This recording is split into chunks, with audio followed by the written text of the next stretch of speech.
Diyan, yung mga nanonood diyan, kaya po Andy, God bless all po. Kung napadaan ka sa live ko ngayon, sa channel ko, welcome ka. Huwag mong kalimutan mag-subscribe, mag-like. Yun lang po.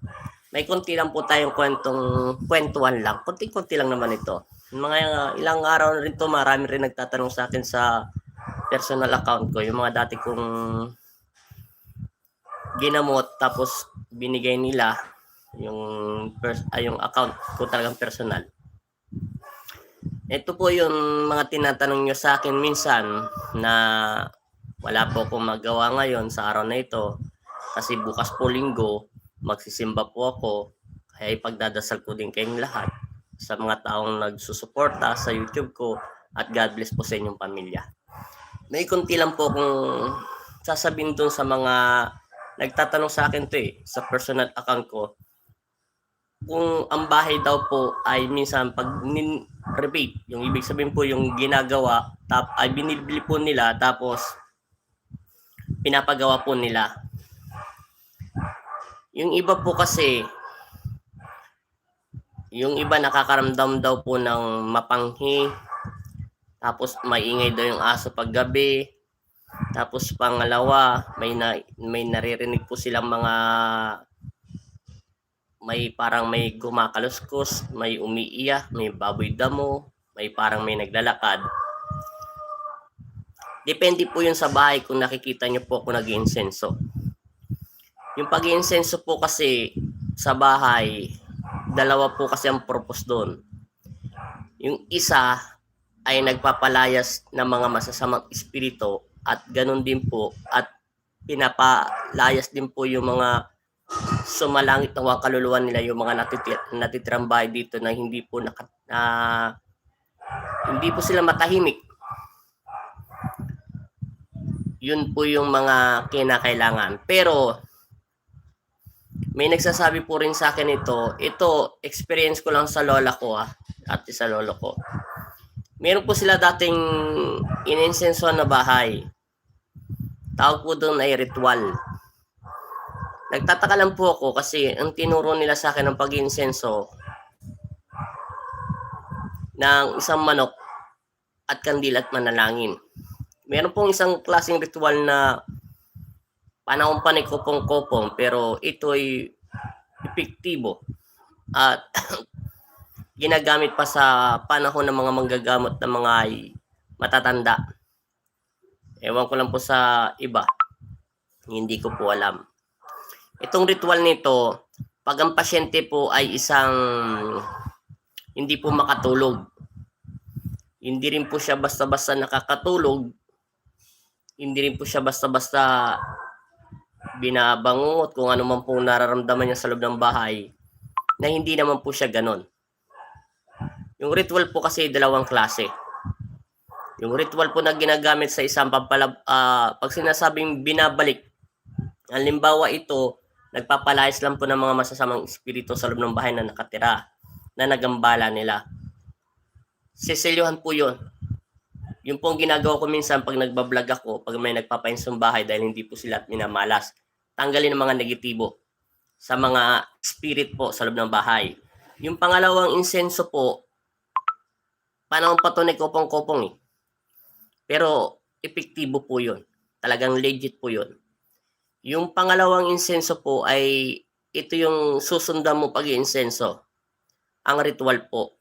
Yung po yung sinasabi nila na may pasyente sa akin nagtatanong nakalimutan ko na pala pangalan niya. Sabi niya, may nakapagsabi ng manggagamot nila ang kanilang nanay ay palipad hangin. Pwede niyo pong gamitin ang ritual na ito kaso delikado po talaga. Kailangan meron pong antas na merong kakayahan at abilidad sa ganung pagre-ritual. Pero ito'y delikado. Yung po yung sinasabi ko pa ulit-ulit sa mga nagtatanong sa akin, pag ang isang mangkukulam ay may subo at nakuha at na-perfect niya po ang pagdarasal sa mga masasama, pwede niya po yung ginagawa, nire-ritualan niya po yung manika. Pwede niya pong tusukin ng karayong ang utak ng tao, lahat. O pwede po yun. Kaya ang laban nandun ay ritual. Ang ginagamit ay panalangin. Tapos kukuha po kayo ng manok. Tapos yung manok po ay magtitirik po kayo ng kandilang itim din. Itim laban sa itim. Ibig sabihin po yun, yung itim na gagamitin sa kabutihan ay konsensya at kapayapaan. Yan po yung mga ritual na gagamitin.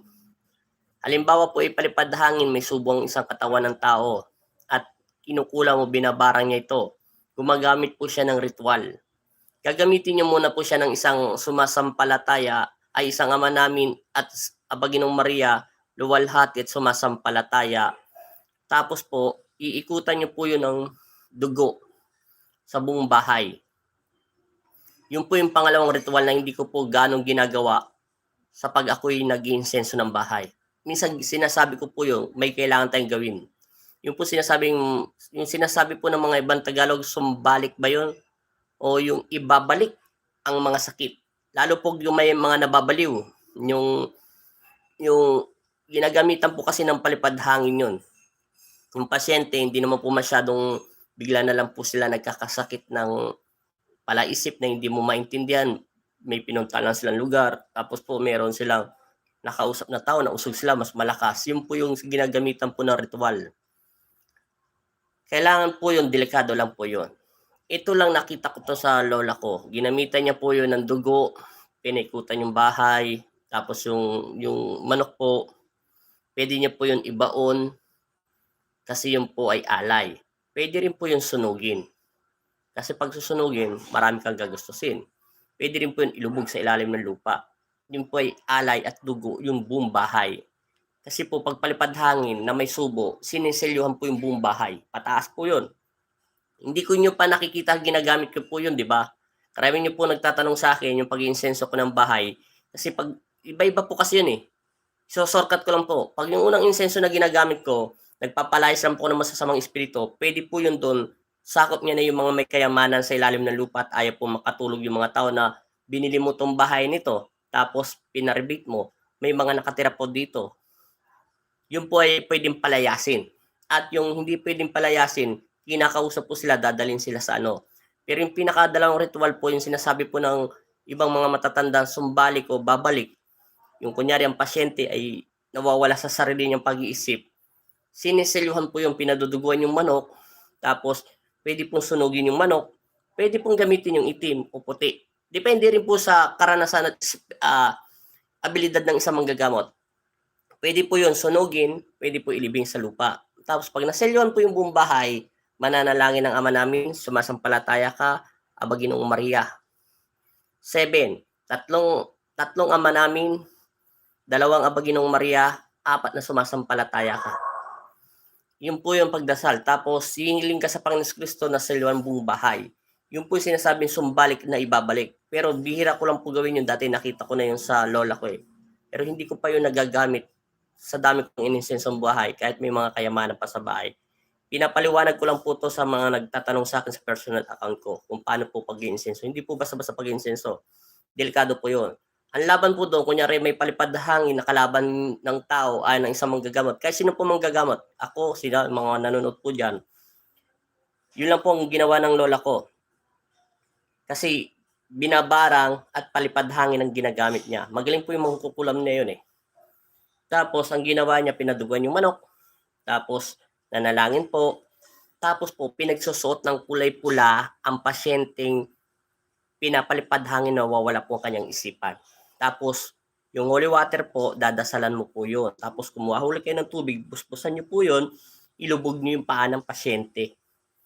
Kasi yung holy water ay kapayapaan para hindi po makapasok ang masamang espiritong dumarasal sa pasyente na sinasabi nila na yung mga kulto, mambabarang na may subo, mga ganun po, yung babae o lalaki, binabaliw po nila. Yun po ang sinasabing palipad hangin. Pinakamataas na antas na nakapangyarihan ng mga masasama yon. Pero mayroon pong kandila na pwedeng gamitin ng isang puti at isang itim. Yung isang itim po kasi delikado to. Laban sa isang mabuti galing sa Panginoon. Yung itim po ay konsensya. Kinukonsensya ang taong nananakit o nagpapasakit sa pasyente na ginagamot. Na ito'y binabaliw, yun po yun. Yun ang sinasabi nila sumbalik, ibabalik mo ang sakit.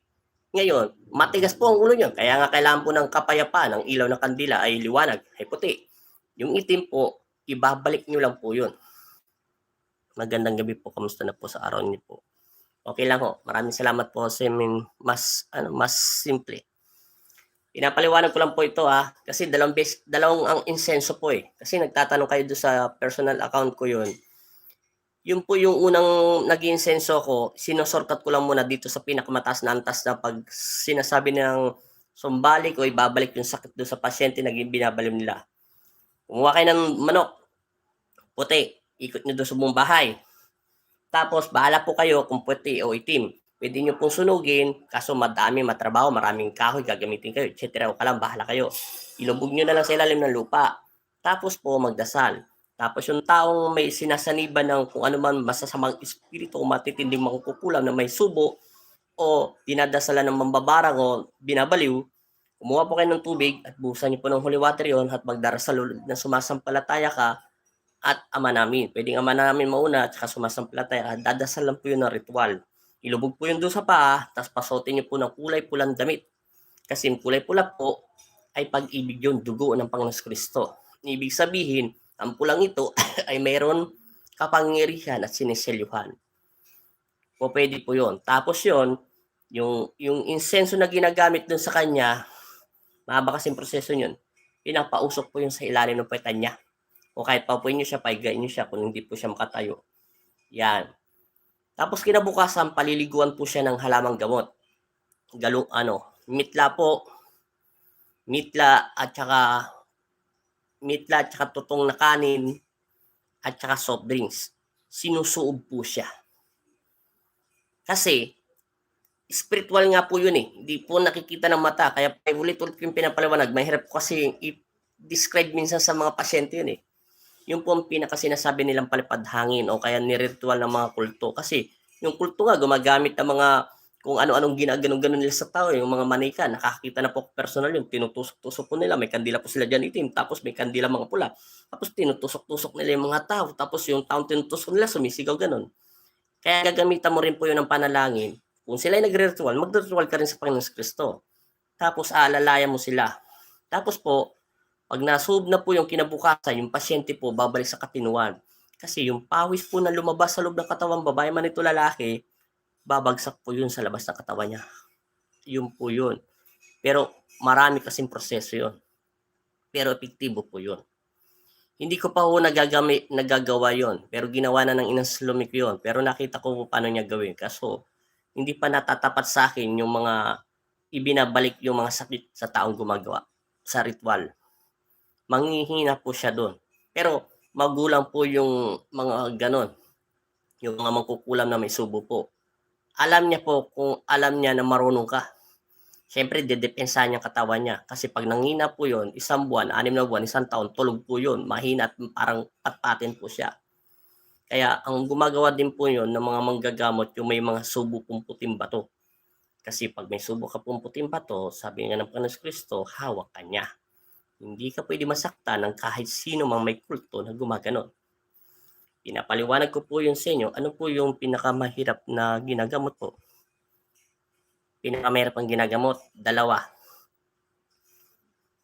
Isang bad spirit at exorcist at palipad hangin na binabarang ng manika. Kasi pag marunong po sila gumamit ng manika at nagre-ritual po sila, pag kinulam ka niya, pwede ka rin niyang baliwin. Napakahirap po yun. At pag ito, yung buhok ng isang tao at niritual niya, nilagay niya doon sa isda, ikaw, gusto mo lagi doon sa tubig. Para ka rin manikan sunod-sunod. Pag yung buhok naman at niritual niya yun, nilagay niya naman sa mga dagat, yung tiyan mo naman, lumalaki ng todo pag panahon ng dagat. Kung saan niya tinusok yung mga bagay yun, yun din ang lalaki sa'yo. Kailangan mabunot yun at matanggal. Baga sa ilong natin, o buhok natin sa katawan, na may tumubo, tapos hindi nabunot, tapos yung namamagay yung laman natin, ganun po yun. Yun po ang delikado. Siyempre, pero ang unang delikado yung exorcist po. Kasi yung exorcist, hindi po sila tinatabla ng mga ipit na krus at saka mga stick. Kasi po, dati sila mga anghel ng Diyos ng Panginoon Kristo. Kailangan matinding pananalig at pananampalataya. Nasagot ko na pala yan sa inyo, kuya, ha? Yung nagtanong sa akin sa personal account ko. Kung pwede po, pwede kayo magtanong doon sa Tatak Albularyo. Marami po kasi akong natutunan experience sa lola ko. Yung ginagamit ko po pag-insenso minsan sa mga bahay, minsan nalalaman ko na may kayamanan doon sa ilalim ng lupa. Nadidetect po yun sa panalangin. Yun po. Kasi meron po akong ininsensuhan na galing na po sa, sa may pari, punsoy, bumagsak po lahat ang paninda nila at negosyo. Ang ginawa ko po, nagtuturo rin po ba kayo ng mga gagamot? Hindi pa ako pwede magturo ng maggamot eh. Kasi pasensya na po. Balang araw, magtuturo din po ako sa tamang panahon. Kung anong ginawa sa akin ng inang sulumi ko, ganon din, bicep ang gagawin ko sa inyo. Kasi hindi pwede kayo lumaktaw. Kasi pag lumaktaw kayo, papayat kayo, papatayin kayo ng kalaban nyo. Pag parang 1, 2, 3, 4, 5, 6, dadaan po kayo sa grade 1 hanggang grade 6. Balang araw po. Yung pangalawa po ng pag-insenso ay hindi po yung biro-biro. Delikado po yun. Dahil minsan po sa bahay na ininsensuhan mo, may kayamanan. Yung kayamanan po yun, ayaw pong malis ng mga nakatirang sinaunang panahon. Pag yun, nalaman mo na mayroong kayamanan at nainteresa ng puso mo, atakihin ka nila, papatayin ka po nila. Naintindihan ko po. God bless po. God bless din po. Balang araw, magtuturo din po ako. Pero hindi pa panahon ngayon kasi mahirap po magturo maggamot. Kasi ang tao minsan, baga binubuhat po natin ang bangkuan natin minsan. Ito, yung mga nagtatanong lang sa akin sa personal account ko, sinasabi ko lang po at sinishare ko lang sa inyo mga karanasan ko. Kasi pag nagturo po paggagamot, tandaan nyo po ang sinasabi ko, ito'y pawang katotohanan na lang. Linisin mo yung mata, dahil ang mata natin ay makasalanan. Linisin mo yung isip, maging magpakumbaba ka, at maging sunurin ka, at maging tapat ka kung sino ka. At pangalawa ay unang-una sa Diyos. At wag po kayong magiging mataas. Kasi ang pinakamahirap ng kalaban ng sarili natin. Yun lang po yun. Pasensya na po kayo, nasabi ko lang po yung sa ritual na sinasabi ng pasyente ko, na tanong ng tanong po sa akin yan. Sinagot ko na po yun dito sa YouTube channel ko, minessage ko na po siya, panoorin mo na lang. Kasi para meron naman yung iba makapanood, sayang naman. Basta po yung mga binabaliw, yung nawawalan po sa sarili, mahaba pong proseso yun. Isang manok, pwedeng kandilang itim, pwedeng puti.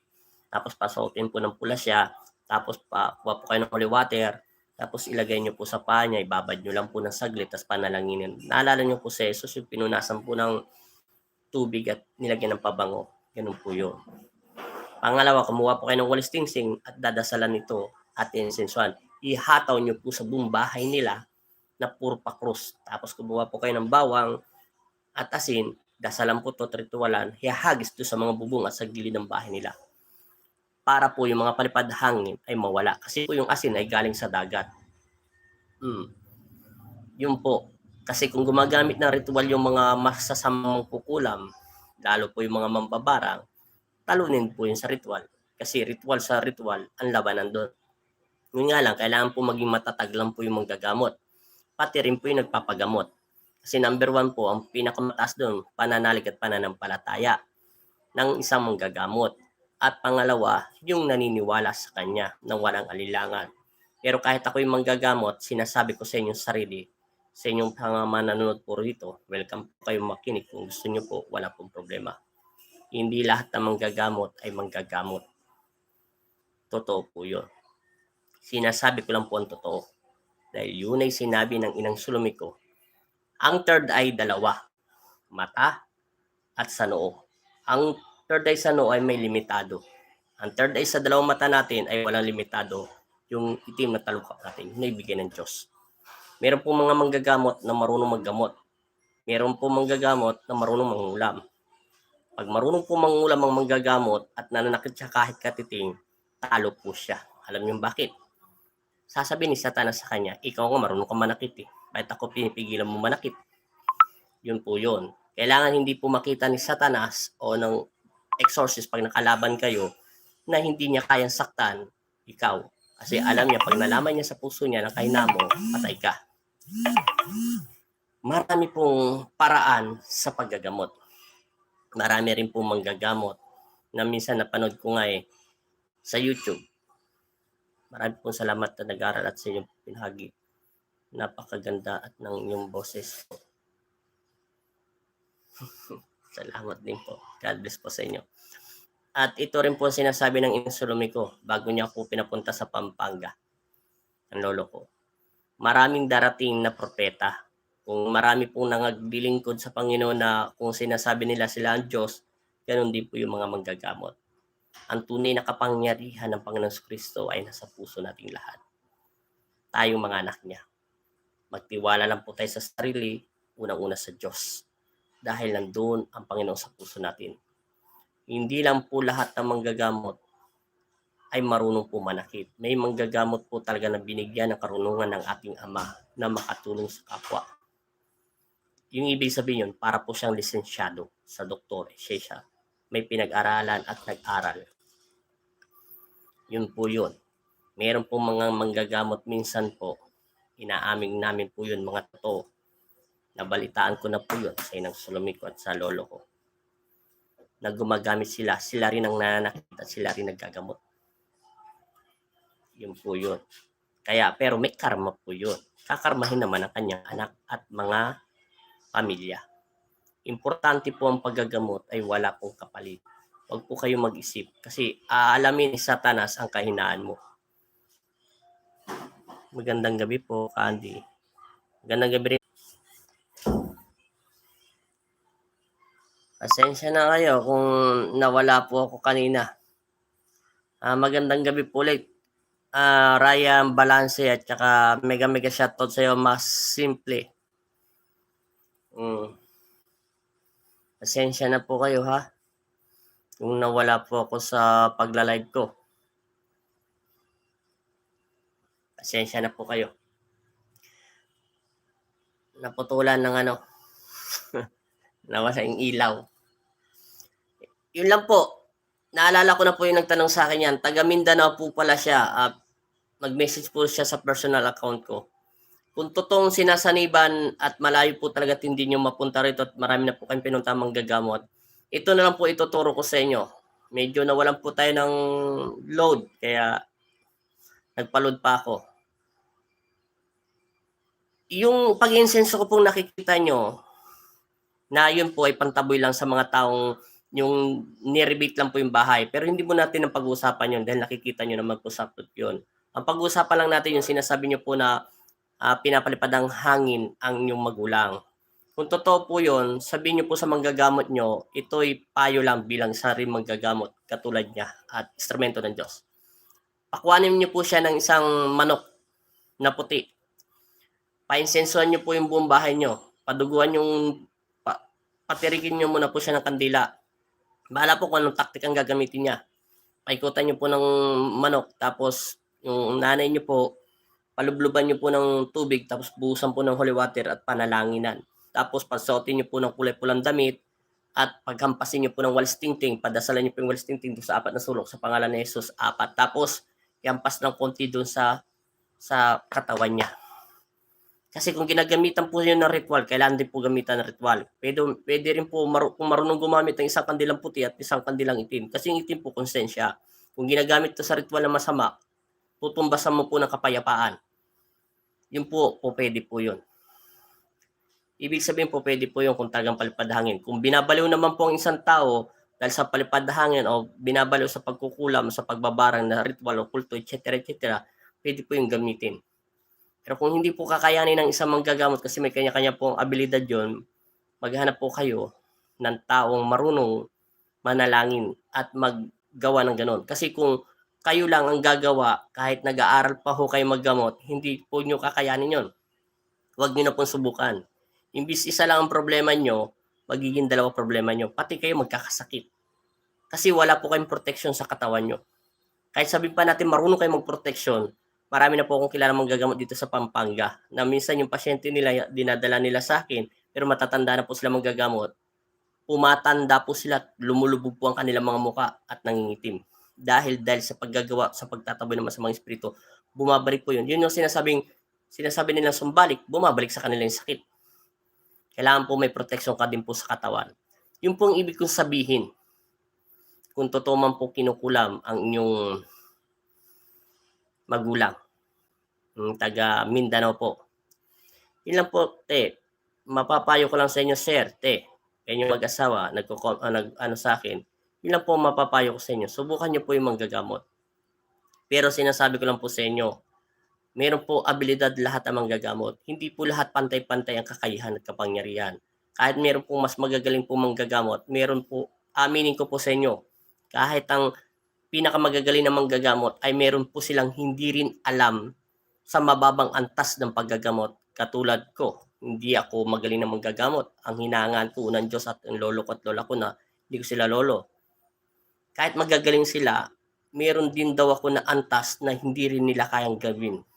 Yun ang sinabi nila, ha. Kaya kahit sikat din po ang mga manggagamot, meron po silang kakayahan na hindi rin po nila kayang gawin. Na katulad namin mga mabababang manggagamot na hindi po ganun kagaling at sikat sa YouTube. Meron po. Iba-iba po ang abilidad ng mga kapangyarihan. Depende nga po to sa isa nagtuturo. Para tong karate at master. Kung meron pong aikido, judo, psycho, ganun po yun. Depende nga po sa nagtuturo. Kung natapos niya po ang pag-aaral sa espiritual o tinuruan siya at nararapat. Ibig sabihin, siya po yung isinugo. Hindi ko sinabing sugo, instrumento po, yung sinugo po siya para dalin po sa ganon. Marami po yun, te, yung taga Mindanao po. Yan, sinagot ko na po sa inyo yung message nyo dahil yung nanay nyo po ay napapalipad hangin. O pwede nyo pong gamitin yung ritual na ganon. Sabihin nyo po sa manggagamot nyo. Kasi kung sa online po yung ganito, mahirap po yun. Kasi babasbasan pang nanay nyo. Tapos insenso po yung bahay. Tapos kukuha po kayo ng tubig, kuha po kayo ng holy water. Bibili pa kayo ng insenso kamanyang. Tapos kandila po. Tapos pagsusutin niyo po ng kulay pula, hampasin niyo po ng konti, hagisan niyo po ng mga manok, ng mga ng asin at saka bawang. Kasi yung ritual po, para din po yung gayuma. Ginagayuman nila ang tao at binabaliw nila. Yun po yung pinapaliwanag ko sa isang palipad hangin. Ibig sabihin, mataas po ang taas ng kanilang kapangyarihan. Importante po rito kasi ang number 1 ng pananalig mo sa isang Panginoon, pangalawa sa manggagamot at sa sarili mo. Siyempre, sarili mo na bago yung manggagamot. Pinapaliwanag ko lang po ito unti-unti dahil kung gusto nyo po makinig, okay lang po. Kung ayaw nyo, pwede nyo pong skip ang video. Maraming salamat po talaga sa lahat na nag-support sa akin sa YouTube channel ko na Andel Ortinis at ganoon din po sa Facebook page ko na Tatak Albularyo. Maraming salamat po. Yan po. Kasi gusto ko lang po ibahagi sa inyo ang karanasan ko sa lola ko na marami po ako doon natutunan. Maraming salamat po at God bless po sa lahat na nanonood. Basta kung masaya po kayo maggamot, ipagpatuloy nyo lang po yung pagdarasal. Mas maganda bibigyan tayo ng Diyos ng kapangyarihan. Makikipag-usap po ang Panginoon Kristo sa inyong isipan, sa mental telepathy nyo at pupuntahan niya po kayo. Na itong taong ito, may nananalig sa akin at bibigyan ko ng kapangyarihan. Dadaanin niya po kayo sa panaginip o sa pangitain. Yun po ang totoong kapangyarihan ng Diyos. Kahit hindi ka po nag-aral ng kapangyarihan sa spiritual, malalaman mo rin to dahil may magtuturo sa iyo dahil ang Diyos yun po nasa puso natin. Kaya maraming salamat po at God bless all po sa inyo. Pasensya na po kayo naputol kanina at maraming salamat. Kung napanood mo tong video nito at napadaan ka nito, welcome ka po. Paki-like at subscribe na lang po. Kung hindi po, okay rin. Salamat po. Pasensya na po kayo. Masyadong maliit lang yung video natin kasi magsisimba po ako bukas at pagpalain nawa kayo ng Panginoon Kristo sa lahat. At yung gusto pong makinig ng panalangin na meron pa akong 36 minutes, ito lang pong pinapanalangin ko lagi pag ako nagdarasal. Unang-una po, minsan binabasa ko pa po yan. Mananalangin lang tayo ng konti para posto sa sanlibutan at mga nanonood. Unang-una po, yumuko tayo ng konti at ipikit ang ating mga mata at alisin ang galit sa ating isip at puso at magsayin ng po sa pangalan ng Ama, ng Anak at Espiritu Santo. Amen. Panginoong Hesus, Amang Nazareno, kami ang iyong mga anak at ilay niyo po kami sa panganib. ang mga taong masama at masamang iniisip sa amin, naway po kayong unat maghari at ganoon din po sa amin. At gabayan niyo po kami sa lahat ng kapahamakan, ano man nangyayari sa mundo, naway kayong unat maghari sa aming buhay. At gabayan niyo po kami na malayo sa lahat ng kapanganib ang aming pamilya. Naway kayong unat maghari sa aming buhay at magpasawalang hanggan. Amin. Tapos pwede niyo na po sundan yun ng ama namin o sumasampalataya ka. Basta't importante lang po ang pagdarasal, hindi po yung marami. Kahit ako, ang dami ko po dyan. Nakikita niyo po yung mga papel yan sa likuran ko. Ang dami po yan. Kaya ang pagdarasal po ay galing po sa puso. Kung ano man po bumubukas sa bibig natin at nagmula sa ating puso, yun po ay pinapakinggan ng Diyos. Kaysa mahaba ang pagdarasal natin. Tandaan niyo po ang sinabi ko sa inyo, lahat po ng tao ay anak ng Diyos ay may kapangyarihan sa pagdarasal. Huwag lang po kayo mawala ng pag-asa at lakasan niyo po ang inyong pananalig at pananampalataya. Kung gusto niyo po magtanong tungkol sa paggagamot, walang problema, sasagutin ko kayo. Maraming salamat po at God bless sa inyong lahat. Amen.